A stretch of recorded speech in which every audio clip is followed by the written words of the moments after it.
kabisa mziki. Au mnasemaje? Azime mziki, sio? Na wale watu nimeambiwa wako wale wa usalama wanarekodi, wanajificha. Sogeeni karibu hapa hivi, ili picha yenu isikosee. Mrekodi kwa jirani, sio? Sasa ninawashukuru sana watu wa Kilwa kwa kujitokeza kwa wingi kuja kutusikiliza. Mungu awabariki sana. Jambo la pili, Mzee Zidadu na wenzako wote mliojiunga na chama chetu, karibuni Chadema. Akili timamu, akili huwa inang'amua mambo. Akili huwa inang'amua mambo. Akili huwa kazi yake kung'amua au kutambua mambo, lakini akili timamu huwa inaongoza mtu kuchukua hatua. Sasa sijui kama mnanielewa. Akili tu huwa inang'amua. Akili inaweza kukwambia hiyo ni barabara, ukivuka hapo gari inapita utagongwa, lakini akili timamu ndio inakuzuia usivuke. Come on.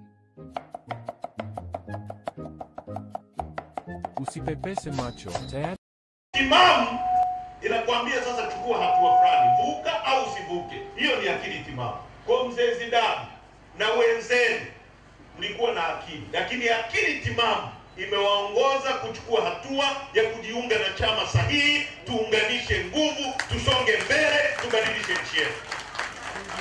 Hiyo ni akili timamu. Sasa watu wa Kusini, nataka nizungumze kuhusu nyie kwa kidogo. Nitazungumza mambo matatu. Jambo la kwanza, wote tunajua, na mnisikilize, tunyamaze kabisa. Wote tunajua, wewe polisi unajua, watu wa usalama wa taifa walioko hapa wanajua, Samia mwenyewe anajua kwamba yeye hajachaguliwa na Mtanzania yoyote kuwa kiongozi wa nchi. Uongo kweli? Hakuna aliyemchagua. Kwa tuna serikali dhalimu iliyoua maelfu ya Watanzania na kujiweka madarakani. Walifanya mapinduzi ya ridhaa ya Watanzania. Katiba yetu ibara ya 8 inasema wananchi ndio msingi wa mamlaka na madaraka yote ya nchi hii, na serikali yoyote itapata ridhaa na mamlaka kutoka kwa wananchi kwa mujibu wa katiba hii. B, lengo kuu la serikali, lengo la nini kuu na uwepo wa serikali ni ustawi wa wananchi. Narudia, lengo kuu. Nikisema kuu, mzee wangu, maana yake ni lengo namba 1 litakuwa ni ustawi wa wananchi, na rasilimali za nchi yetu zote zitatumika kubadilisha maisha yako. Kwa hiyo wananchi ndio msingi wa mamlaka. Ukianza kujenga nyumba unafanya nini? Unaweka msingi. Kwa hiyo wananchi ndio msingi wa mamlaka. Nyie msipokuwepo hakuna mamlaka. Mimi ni mwalimu, kwa hiyo nitafundisha taratibu na nitawauliza kama mnaelewa au hamuelewi. Kwa hiyo wananchi ndio msingi wa mamlaka. Kama hakuna wananchi, hakuna nyumba. Kwa hiyo kwa maana hiyo nyumba ndio mamlaka, lakini msingi wake ni nini? Lakini pia hiyo mamlaka lengo lake namba 1 ni ustawi wa maisha yako, na rasilimali zetu zote zitatumika kwa ajili ya kubadilisha maisha yetu. Sasa tuanze namba 1. Kama serikali imeingia madarakani bila kuwekwa na nyie, bila kupitia msingi mkuu, hiyo nyumba itasimama? Haisimama. Je, hiyo nyumba ambayo haijajengwa juu ya msingi itawajibika kwa ule msingi? Haiwajibiki. Ndio maana serikali iliyoko madarakani iliyojiweka kwa nguvu ya mtutu wa bunduki kwa kuua watu Watu wa kusini mkisema hamna barabara haiwasikilizi. Sema uongo ukweli? Ndio maana watu wa kusini mkisema hamna maji haiwasikilizi, kwa sababu hamjaiweka. Serikali ikiwekwa na wewe kwa kura yako, wewe ndio umeiajiri. Kwa hiyo serikali inakusikiliza wewe, wewe ndio bosi wa serikali. Usipoiweka wewe haikusikilizi. Ndio maana nyie mna watu wanaitwa wenye viti wa vijiji, wenye viti wa vitongoji, madiwani, wabunge. Wanawasikilizani nyie? Huyo mbunge wa hapa anaitwa nani? Anaitwa nani? No, mnamjua. Mnamjua. Yupo, si ndio? Yupo. Hana uhalali, hajachaguliwa, hamkupiga kura, yote tunayajua. Lakini anaitwa nani? Sijawahi mimi kumsikia. Kwa ukweli wa Mungu kabisa. Nilikuwa hapa siku ya kumzika mzee Mwenge. Wangapi mlikuwepo? Nafikiri wote tulikuwepo. Nilisema, basi ndio, kwamba mimi simjui. Na ukiwa mwanasiasa kama ufahamiki, wewe mwanasiasa takataka. Sababu kazi ya mwanasiasa pale bungeni, Mnyika anajua, mimi na Mnyika tumekuwa bungeni, tumekuwa na mzee Mwenge. Kila kiti cha mwanasiasa imewekwa maiki pale. Kazi yake ni kusema. Na ndio maana marehemu mzee Mwenge ulikuwa ukienda Tarime, jina la Mwenge lipo na Kilwa inasikika. Ukienda Tunduma, Mwenge anafahamika. Ukienda Kigoma, Zanzibar, mpaka Kenya, Mwenge anafahamika. Kwa nini? Kwa sababu alitokana na nyinyi. Nani wawakilishi? Wakati mgumu kabisa wa Magufuli ambaye alikuwa akipita, majani yanatikisika.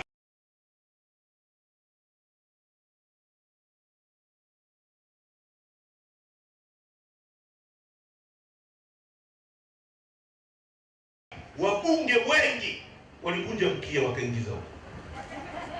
Wengi waliufiata mdomo. Pale tulibaki mashine chache ambazo tulikuwa tunamwambia Magufuli, wewe sio Mungu, ni binadamu kama sisi, usitutishe. Sembuse huyo mama. Tunamwambia Magufuli. Watu waliuawa msikitini. Uongo kweli? Waliuawa watu. Mwenge alisimama bungeni. Wakati ule ilikuwa hatari kuongelea mauaji ya Mkilwa. Alisema kwa sababu anajua nisiposema walioniajiri wataniuliza. Kwa nini sisema? Sasa hao wanasiasa takataka wanaojiweka kwenye mamlaka sio yao, wanakula fedha ya damu, wanajiita wabunge, hawawezi kuzungumza hata kuhusu barabara ya kusini. Mimi nimetoka Dar es Salaam jana, mashimo kwenye hiyo barabara utafikiri lile nini na kuchezea bao sio? Kila sehemu tombo, ukikwepa hii gari inapiga hapo, ukikwepa hii gari inapiga hapa, inapiga. Uongo kweli? Kwa sababu msingi wa mamlaka ya wananchi umepokwa kwa damu na watu wakauawa. Leo wanatukanana wenyewe. Mkuu anamwita msaidizi wake Yuda. Utawala umefitimika. Utawala uliomwaga damu na utafitimika zaidi. Kwa hiyo ndugu zangu, tumekuja kwenu kuwaambia jambo la kwanza. Mauaji yaliyofanyika kwenye nchi hii tarehe 29 Oktoba, tarehe 30 na kuendelea, damu ya Watanzania hao haitanyamaza, na damu yao waliuawa wakiwa wanapigania mageuzi itatumika kama divaji ya kuandika katiba mpya itakayowaletea watoto wenu hawa maendeleo ya nchi yetu. Na hatutanyamaza. Nimesema tena na tena, tutanyamaza tukiwa makaburini. Lakini vile vile tusitishane nchi. Sisi wengine tunatoka kwenye familia na tuna watu. Sasa kuna watu wanapenda kutisha watu. Yaani niliwaambia hata bungeni wakati wa Magufuli, mkiniua msifikiri nitakwenda tu, familia yangu italipa. Haiwezekani. Mnaua watu, kila anayehoji anapotezwa. Balozi Humphrey Polepole, katibu mwenezi wa CCM, elected officer, amechukuliwa. Mpaka leo serikali hii dhalimu haijawahi kutema chochote. Sisi Polepole sio mwenzetu, lakini sheria za nchi hii ziko wazi. Kama unakosa, ukamatwe na askari, wakwambie kosa lako ni nini, upelekwe mahakamani, ushtakiwe. Kama unafungwa, ufungwe, familia yako ijue baba yetu yuko pale anatumikia kosa hili. Fikiria, hebu wewe mama fikiria, wewe mzee, kijana ulioko hapo fikiria. Unakwenda nyumbani, baba yako anachukuliwa, anaondoka, hujui amekufa, hujui yuko hai, uomboleze, ulie, ufanye nini? Hebu fikiria. Ilo anguish ambayo familia inawekwa ndani yake. Fikiria, tulimzika hapa mzee Bwenge. Wote tunajua kwamba hapa amezikwa mzee Bwenge. Mungu alivyotuumba, tumesahau, tumeendelea. Tutamkumbuka kwa sababu tunajua lini. Fikiria mzee Bwenge angetekwa. Leo hali ya watu wa Kilwa ingekuwa. Mnafikiria sio atarudi? Sijui yuko hai. Fikiria mama yake Polepole. Fikiria mke wa Mdude Nyagali. Fikiria mama, mtoto mmoja anaitwa Deogratias Soka, mwenyekiti wetu wa vijana Temeke. Babake amekufa, akamwacha mama yake. Siku mama yake anajifungua akafa, yule mtoto akabaki peke yake kutoka kwenye hilo tumbo. Amelelewa na bibi yake, amekuwa, amekuja ametekwa. Bibi yake analia, anasema jamani, niliachi hili ni alama ya mtoto wangu, ni weni mimi, mrudisheni Soka. Leo tunazungumza ni mwaka mmoja na nusu, Soka hajulikani. Serikali gani ambao watu wake wanaishi kwa hofu? Hatuna uhuru. Vyama vingi vimeruhusiwa ili tujadiliane, tusugue mawazo. Wewe una wazo bora, wewe tawala, wananchi wakuunge mkono. Wewe subiri, angalia wanachofanya, kosoa, wananchi wakikuamini wakupe. Leo tunatekwa kwenye nchi yetu wenyewe. Wakina Kinjekitile Ngwale walimwaga damu zao kwa sababu gani? Kama sio kupigania uhuru ili tuseme kama leo tunavyosema. Kwa nini? Sisi watu wa Chadema, kuhusu mauaji ya tarehe 29 yaliyofanywa na polisi wa nchini kwa maagizo ya yule aliyesema hakuna nywinywi wala nywanwa, hatutanyamaza. Aliwaambia majeshi kwamba majeshi jiandaeni. Jeshi linajiandaa kufanya nini kwenye uchaguzi? Alafu wanafikiri wanaweza kutisha kila mtu. Si wanaunda tume, si wanafikiri hata Lissu, wanakamata Lissu. Lissu, mtu aliyepigwa risasi 16 bungeni, amepona. Unamkamata kwa kesi ya uongo, unamwekea kesi kubwa kuliko zote nchi. Maana yake akihukumiwa anyongwe mpaka kufa. Ndio maana kesi. What are the ingredients for a good life? It starts with your wellness. Having partners who root for. Na miezi miwili, kesi pekee iliyoko kwenye katiba ya nchi ibara 28 ni kesi namba 1 kwenye nchi. Dunia nzima inajua, hata nyinyi mnajua. Wangapi hapa mnaweza kusema Lissu alikuwa na kosa la uhaini? Wangapi mnasema kosa la Lissu ni la uongo? Nyosha mkono tu. Nyosha mkono tu. Kama Tanzania nzima inaelewa kwamba kosa la Lissu linakubambikiziwa, ni la uongo, ni kesi ya uongo, leo mwaka mmoja na miezi miwili yuko ndani. Hivi lolote likimtokea Lissu akiwa gerezani, wanatuambiaje kama sio kuchochea machafuko? Tuliwaonya hapa kwamba mwezi kwenda kwenye uchaguzi bila kushirikisha vyama vingine, hasa Chadema ambayo ndio ina watu nchini. Wameenda wenyewe. Mwisho wake watu walipoandamana, raia wema ambao katiba inaruhusu, wameishia kuua watu. Uongo kweli? Na watu wa nchi wameuawa kwa sababu madai yao yalikuwa jinga. Hebu fikiria, yeye watu wa kusini. Nataka nataka nizungumze kuhusu nini, kwa sababu miongoni mwa mambo waliyosema kwamba watu waliandamana kwamba kwa sababu walilipwa kuandamana. Walilipwa kufanya nini? Kuandamana. Sasa nyie watu wa kusini, nataka tushauriane. Je, ni kweli watu walilipwa au wana sababu za msingi? Nyie mmegaliwa gesi futi za ujazo trilioni 54.5. Trilioni 54.5. Na mnisikilize vizuri. Gesi inatumika kutengeneza mbolea. Mbolea hizi tunazoweka kwenye mazao, sio? Na sisi tunaagiza matani na matani ya gesi ya mbolea kutoka Urusi, kutoka Ukraine, kutoka na nchi nyingine nyingi tu kila mwaka kuja hapa. Gesi iko Tanzania.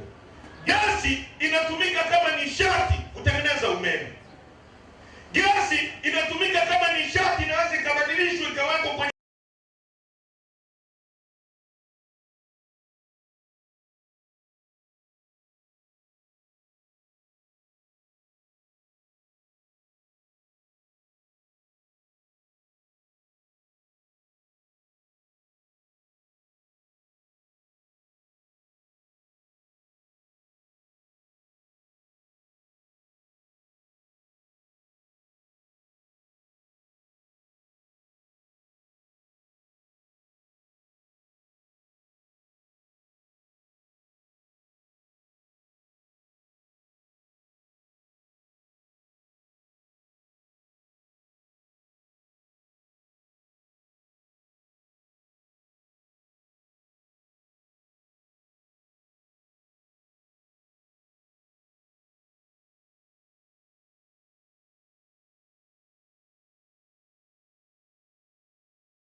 mitungi nishati ya kupikia.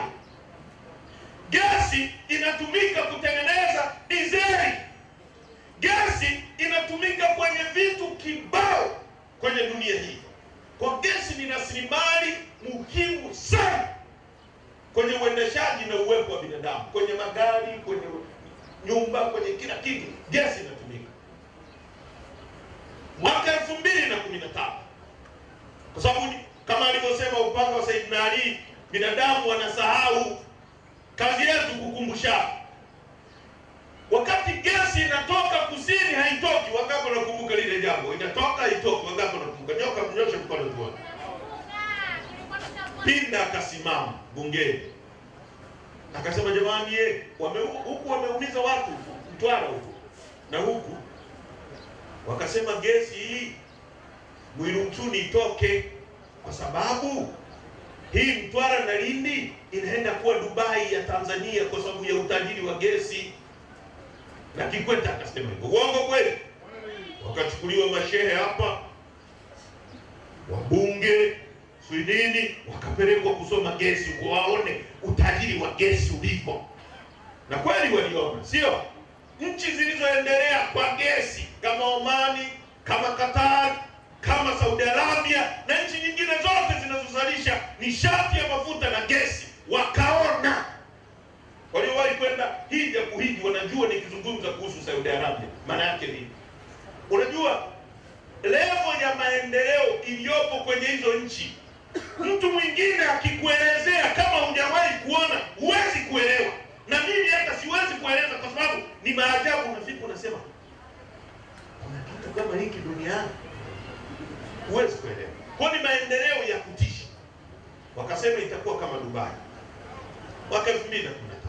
Na wakasema hivi, gesi itakayotoka hapa kwa bomba walilokopa kwenye Exim Bank of China, wakajenga bomba la pili la Mchina, ni gesi inayopeleka umeme Dar es Salaam tu pale Ubungo. Lakini viwanda vingine vyote vinavyohusiana na gesi vitajengwa huko. Si ndivyo walivyosema? Kama kuna kiwanda kinachohitaji gesi kitajengwa huko. Cha kwanza wakawadanganyishia ile, kama watoto wanadanganyishiwa pipi, cha Dangote wakakiweka pale Mtwara. Sasa watu wa kusini na watu wa Lindi mnielewe vizuri. Nini umuhimu wa kiwanda kujengwa huku kusini au Lindi? Maana yake fedha inaletwa hapa, mzunguko wa fedha unaletwa hapa. Kiwanda kikijengwa hapa, iwe cha simenti, iwe cha mbolea, iwe cha nini, iwe cha kitu chochote, iwe cha kuchakata gesi, kiwandani peke yake, mama yangu, ndio anaajiriwa mtu mwenye elimu ya juu na yule asiyekuwa na elimu kabisa. Kiwandani ataajiriwa injinia, mtaalamu wa mitambo. Kiwandani ataajiriwa afisa uajiri. Kiwandani anaajiriwa mtu anayekuwa trained, anayefundishwa, tunaitwa technician. Kiwandani anaajiriwa dereva. Kiwandani ataajiriwa mbeba mizigo. Ukiona beba simenti pale kwa Dangote kupandisha kwenye lori, unahitaji elimu. Kiwandani atakuwepo mama ntilie anayewauzia wale wafanyakazi wa kiwanda, naye atapata ajira pale. Kwa kukijengwa kiwanda hapa, pasi ikitoka Dar es Salaam ikija Lindi, itaingia kwa injinia. Injinia atapanga kwako nyumba. Wewe ukipata fedha utanunua dagaa kwa yule mama. Yule mama atamwagiza yule kijana mletee bodaboda mletee dagaa wengine. Yule atamlipa yule anayeenda baharini. Yule anayeenda baharini atanunua kitanda kwa fundi seremala huyu. Huyu watamwajiri fundi ujenzi yule. Pesa inazunguka miongoni mwenu. Si kama mnanielewa? Hivi wangapi mnaelewa ninachokizungumza hapa? Nyosha mkono tu. Kwa kiwanda kikijengwa hapa, maana yake kinaleta mzunguko wa pesa huku kusini. Ndio maana walisema hii kusini itakuwa kama Dubai. Sasa baada ya hapo, kiwanda cha Dangote kilijengwa kwa dola milioni 500. Mpaka leo hakuna kiwanda hapa cha pipi kimejengwa hapa kusini.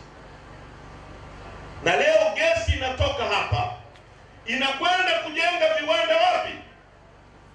Chalinze, ambapo vilipaswa kupewa hapa gesi. Hapo Mtwara kuna kiwanda kinaitwa Hell, kilikuwa kinaenda kuajiri vijana wa kusini 2000. Hao ni direct employment. Nikisema direct employment ni wale wa ajira za moja kwa moja 2000. Hatujazungumzia mama ntilie, hatujazungumzia mbeba mizigo, hatujazungumzia yeyote. 2000 kilikuwa kinaenda kujengwa. Wamesaini kitu kinaitwa mkataba wa makubaliano ya kuuziwa gesi. Gesi ipo kusini. Wanaenda kuwekeza dola za Kimarekani milioni 650, ambao ni zaidi ya trilioni 1.2. Wamenyimwa gesi. Hiyo ni hujuma kwa watu wa kusini, sio hujuma kwa watu wa kusini? Mimi nataka tuka, kama hamtaki niseme. Mimi nataka twende pamoja. Hiyo hujuma kwenu au sio hujuma? Kwa sababu gesi iko huku. Tangu 2013 mmeambiwa gesi itakayotoka hapa ni ya umeme tu, lakini viwanda vyote vitajengwa hapa. Kiwanda kiko pale, wamekubaliana, wamepewa eneo, wamelipa fidia, eneo zaidi ya eka 1150 wamelipwa. Wanahitaji serikali iwape uhakika waanze kutengeneza pale mtambo, wamenyimwa nafasi. Hicho kiwanda cha kwanza. Kiwanda cha pili ambacho kilikuwa kinakuja kujengwa pale kwa ajili ya kutengeneza mbolea, hiyo mbolea ambayo tunaagiza kutoka Urusi, kutoka wapi, na chenyewe kimenyimwa gesi. Wamesaini mkataba, sasa tuwekeeni gesi tuendelee, hakuna gesi. Hii kusini, nyie mnalima ufuta, uongo kweli? Hasa Lindi, mkoa wa Lindi, nchi hii inazalisha ufuta tani 250,000 kwa mwaka. Lindi peke yake inazalisha tani 90,000 kati ya tani 250,000 kwa mwaka. Mkoa wa Lindi peke yake. Na mkoa wa Lindi unatoa ufuta bora duniani, unaitwa White Simpson. Mkoa wa Lindi tani 90,000. Kwenye kila kilo moja ya ufuta mnayozalisha, kila kilo moja ya ufuta, serikali inachukua kodi. Hebu naomba simu yangu. Mambo kwa evidence. Nimempa nani simu yangu? Nani nimempa simu yangu? Wewe unakaaje huko mbali na simu yangu? Kwenye kila kilo moja ya mkulima, wewe umelima mwenyewe, umepalilia mwenyewe, mbegu mwenyewe, kuvuna mwenyewe, na kazi ya ufuta ngumu. Uongo kweli? Kwa kama mnalima ufuta hapa mahali yote. Haraka nisije nikazungumza hapa kumbe hamlimi ufuta. Kwenye kila kilo moja ya ufuta, kwenye kila kilo moja ya ufuta, serikali inachukua kodi 11. Kodi tozo hizo 11. Hiyo ni mbali na kitu kinaitwa cess. Yaani serikali imeanzisha COPRA. COPRA ni shirika la serikali lenyewe ndio linafanya kazi hiyo. Lakini nyie kodi zenu ndio zinawalipa wafanyakazi wa COPRA sio nini? Alafu wao wanachukua tena pesa kwenu. Cess 3%. Kwa hiyo kwenye kila kilo moja ukichukua zile tozo 11 ukachukua na cess ya 3%, kwenye kila kilo moja serikali inachukua karibia shilingi 540 na kitu ya ufuta kutoka kwa mtu maskini. Wewe umelima ufuta, mwaka jana ufuta ulikuwa shilingi 3,600. Uongo kweli? Ulifika 3,000 ngapi? Au kufika 3,000? 2,600. Na sasa hivi umepungua kidogo mpaka 2,100, si ndio? Sasa kwenye kila kilo moja wao wanachukua shilingi 540. Walikusaidia kupalilia wao? Walikusaidia kuandaa shamba? Kukatia? Kunini? Kung'olea walikusaidia?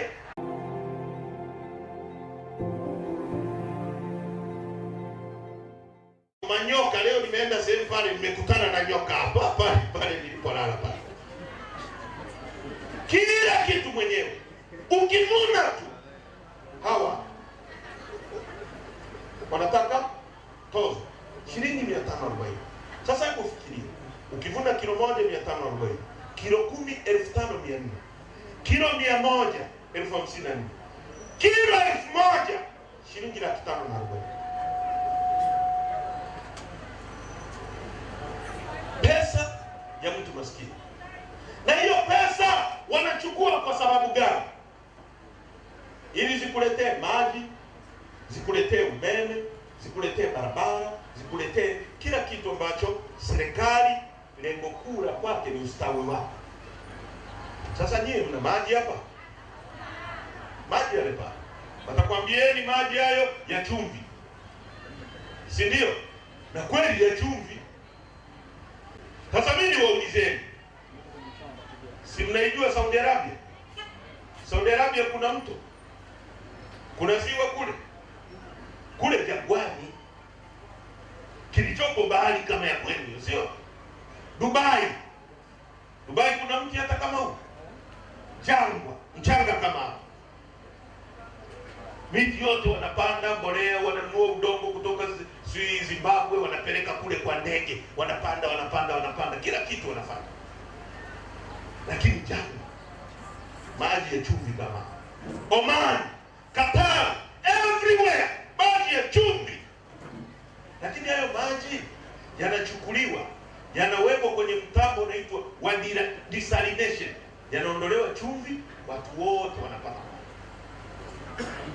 Nyie maji hayo hapo, Kilwa hakuna maji. Uongo kweli?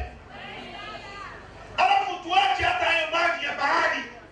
Tanzania kwa jinsi Mwenyezi Mungu alivyoijalia, nchi namba 1 Afrika kwa kuwa na maji mengi baridi duniani, Afrika nzima hii. Ziwa lenye kina kipana kuliko lenye upana kuliko yote Afrika nzima inaitwa Ziwa Victoria. Liko wapi? Liko wapi? Ndio ziwa pana kuliko yote Afrika na pili duniani. Ziwa lenye kina kirefu kuliko yote dunia nzima hii, aidini la pili duniani, Tanganyika. Liko wapi? Liko wapi? Ukienda Kimbiji na Mpera hapo, maji ya chini ya chini ya ardhi wamesema wakiyatoboa Dar es Salaam nzima ili tazama. Ndio sehemu yenye maji mengi ya chini ya ardhi kuliko sehemu zote duniani. Miaka 65 baada ya uhuru tunazungumza kuhusu maji. Nchi pekee yenye Tanzanite duniani. Haya. Jambo la tatu kwenu watu wa kusini. Nyezi mnalima korosho, si ndio? Mwaka 70 watu wa Vietnam, nchi ya Vietnam walikuja kujifunza hapa kilimo cha korosho huku kwenu kusini. Miaka ya 70. Leo ndugu zangu, nchi hii inaongozwa na watu wajinga sana, na ni bahati mbaya sana kwetu. Yaani umaskini wetu ni wa makusudi wa kutengeneza. Ukisoma takwimu, mwaka jana watu wa kusini mmezalisha korosho tani 600,000. Tani 600,000. Korosho iliyobanguliwa na ikawekwa na mazao yake yote yakatumika, kati ya tani 600,000 ni 15% peke yake ya tani 600,000. Na hiyo korosho ambayo ni 15% imeuzwa kwa dola za Kimarekani milioni 200, ambazo ni bilioni 500 na kitu. 500 kama na 40. 15%. Hiyo nyingine yote 85% imeuzwa ikiwa ghafi. Sasa korosho ikiuzwa ikiwa ghafi bila kuibangua, yote ile 85% imeuzwa kwa bilioni 500 dola, milioni 500 dola za Kimarekani, ambazo ni sawa na trilioni 1.4. Sasa kama 15% tu imeuzwa ikiwa imebanguliwa, imeuzwa karibia bilioni 500 za Kitanzania. Ile 85% imeuzwa ikiwa nyingine imeenda Vietnam, imeenda wapi, imeuzwa kwa trilioni 1.4, mbele kidogo ya nusu. Maana yake nini? Unapobangua hapa, viwanda vya kubangua vitakuwa hapa, vitakupeni ajira. Viwanda vile vya kutengeneza zile chemicals kuzibadilisha kuwa mafuta zitakupeni ajira.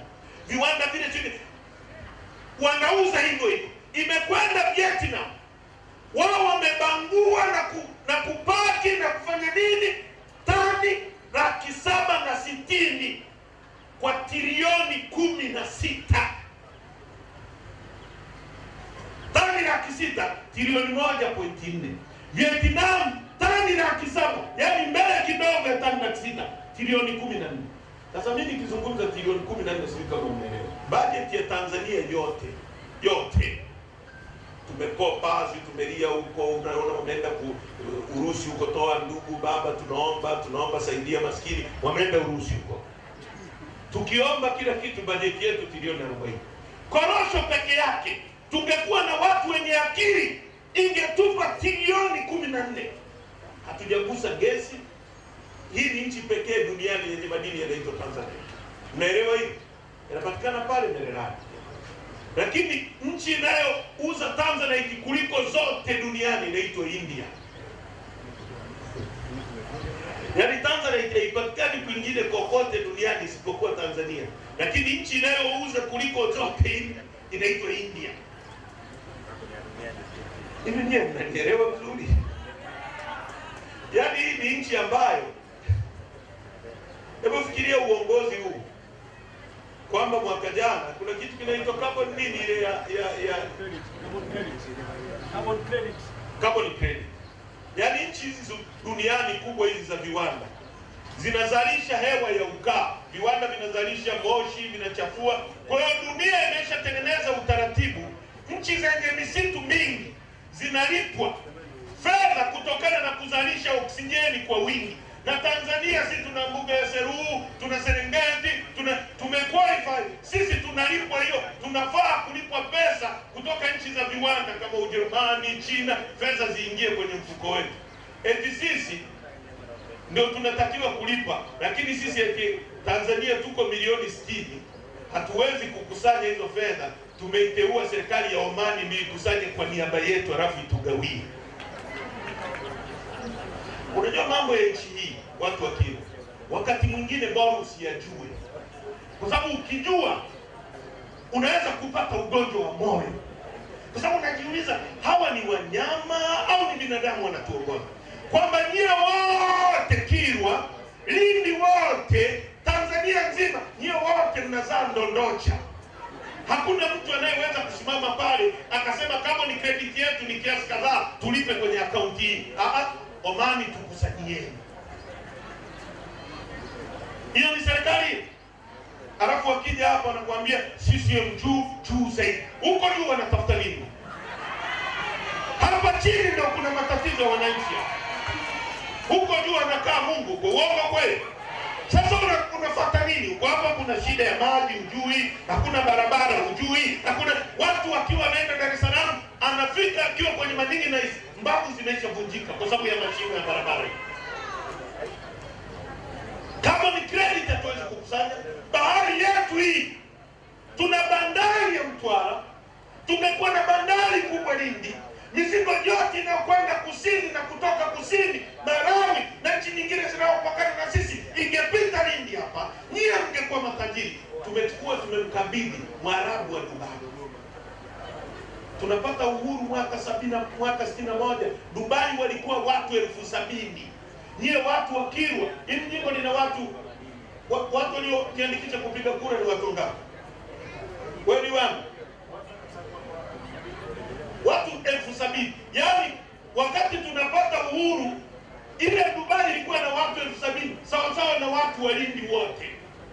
Nchi maskini jangwani, watu wanatembea kwenye mchanga wanaokota deti ni zile tende. Wako maskini mwaka 61. Leo Dubai wako 3,000,000. Nyie watu wa mkoa wa Lindi ni wengi kuliko Dubai. Eti sisi watu 1,65,000 hatuwezi kuendesha bandari, tunaendeshewa na watu 3,000,000. Si kama mnaelewa? Alafu bandari hiyo ndio mkiwa mnapitisha silaha zenu za siri zinapita pale. Mkiwa mmenunua kifaru inapita pale. Sasa nchi gani? Umekaribisha mtu mpaka chumbani anaona leo Heche kanunua silaha hii, kesho kanunua upinde. Hivi mnaelewa uzito wa haya mambo? Nchi hii ina dhahabu. Watu wake wanalala njaa miaka 65 baada ya uhuru. Ndio maana tumekuja kwenu kuwaomba mtuunge mkono. Na mambo ya kuunga Chadema mkono ni kwa maslahi ya nchi yetu. Ndio maana sisi tuko mbele, tunaomba mtuunge mkono. Watu wengine wote wameufiata kwa CCM, wameunga mkono CCM. Sisi tumesimama. Lissu yuko mbele na mimi nawahakikishia kwa niaba yake na kwa niaba ya chama chetu, hakuna mtu tutampigia magoti, hakuna mtu tutamtetemekea mpaka tubadilishe nchi. Mtoto wako anastahili kulala sehemu nzuri kama mtoto wa Heche anapolala na mtoto wa Samia. Hakuna mtu amezaliwa tofauti. Mimi zamani kabla sijaenda bungeni nilikuwa nafikiri watu wanaoenda bungeni ni watu speciali Mungu amewaumba. Lakini mimi nimetoka maskini kama nyie tu. Leo niko hapa na wahutubieni. Kwa hiyo mimi ni ushuhuda kwa mtoto wenu kwamba kuna mtoto anaweza katoka Lindi akipata elimu sawa sawa akawa rais wa nchi. Mimi ni ushuhuda na wengine wote kwamba wewe mama ukizaa mtoto akapata elimu sawa sawa, inawezekana ndio akaenda kuvumbua dawa ya ukimwi na akaokoa dunia. Tunachohitaji ni miundombinu iwekwe vizuri. Work today is broken. We're all working in too many disconnected apps, and it's killing team productivity. But for the first na mwenye akili kubwa ndio apate kazi, yule asiyekuwa na akili apige makofi huko mtaani. Lakini haiwezekani mtoto wako anasoma kwenye shule ya Kidumu na Mfagio, alafu wakwangu anasoma shule ya International wakashindana. Haiwezekani.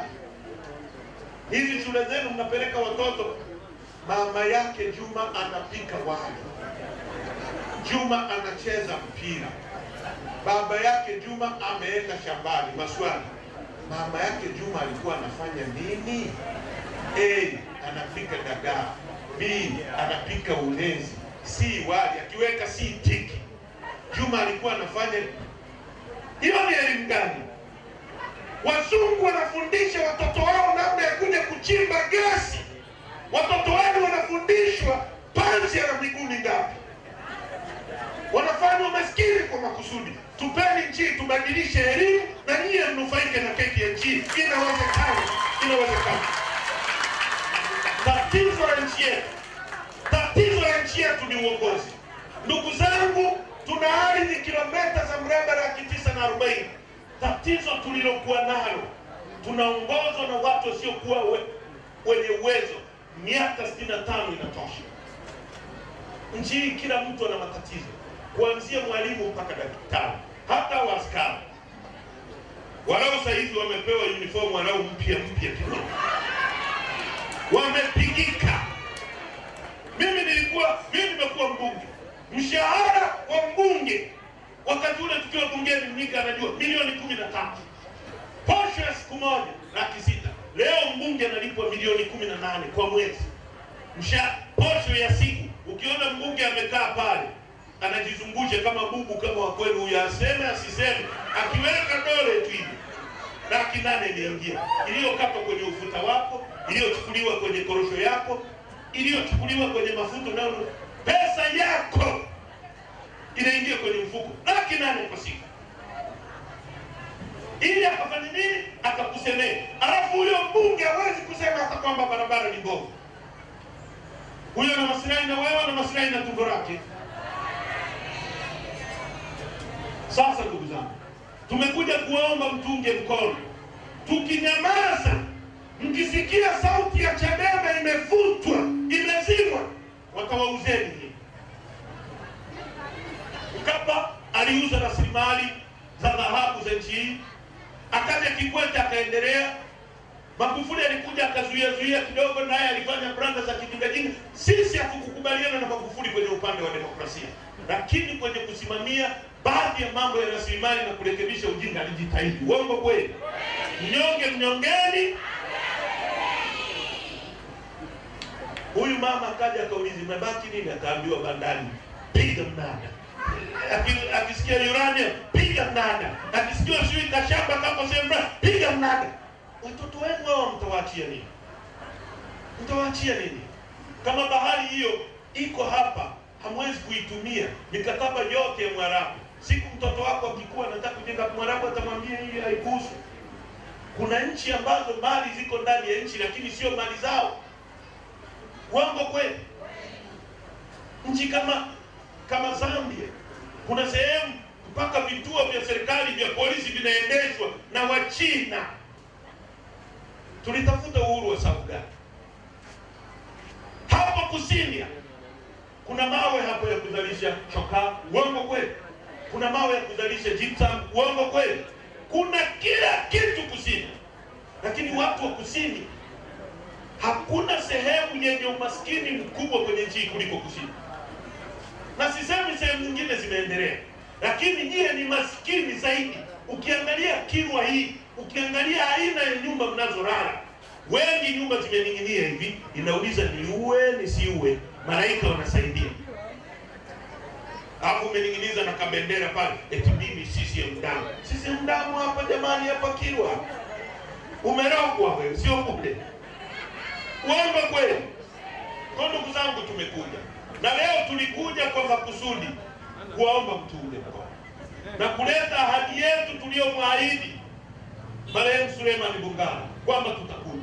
Tulishindwa kuja kipindi kile kwa sababu chama chetu kimefungiwa. Tumepata misukosuko mikubwa sana baada ya mimi na Mheshimiwa Lissu na makamu Zanzibar kuchaguliwa. Na nyie mnajua sababu za nini? Sababu za misukosuko yetu mnazijua. Kuna mtu ajui? Kwa sababu ya msimamo. Sisi tukisema A ni A. Tulisema no reforms na tulisimama. Na sasa hivi tunawaambia tunataka katiba mpya. Tunazunguka nchi nzima. Hii mikutano ya kwanza ni rasharasha. Hii hapa. Tumeanzia kule Geita, tukaenda Katoro, tumetoka Katoro, tumekuja Kahama, baadaye tukaenda Arusha, tukaja Dodoma. Na yote ni nyoni. Si mnaona kwani hamna simu huko? Ni balaa. Ni shida kubwa. Tunakwenda kwenye kikao cha retreat. Tukitoka tutakwenda kila wilaya. Wasipotusikiliza tutaitisha maandamano nchini. Hata mtoto mdogo atatoka nje siku hiyo. Hakuna kata wala kijiji ambacho kitatoka nje. Na kitawaka vibaya sana. Narudia, Watanzania wamechoka kuongozwa kwa mabavu. Wanataka katiba. Samia usikie. Tulikuonya wakati wa uchaguzi, tunarudia. Watanzania wanataka katiba. Nchi sio mali yako. Mali yetu sote.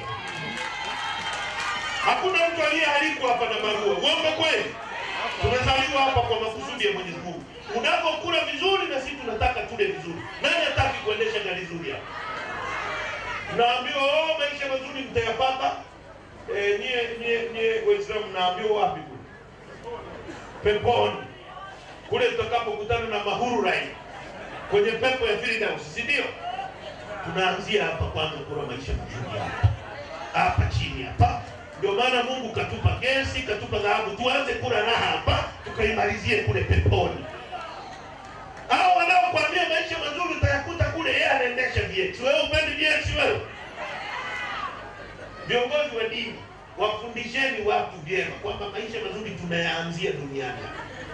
Kila mtu alale mazuri, atibiwe vizuri, aendeshe gari. Mimi nayapenda. Wewe nani hapendi maisha mazuri? Nani hapendi kulala pazuri? Nani anapenda kula dagaa kile? Wote tunapenda samaki. Uongo kweli?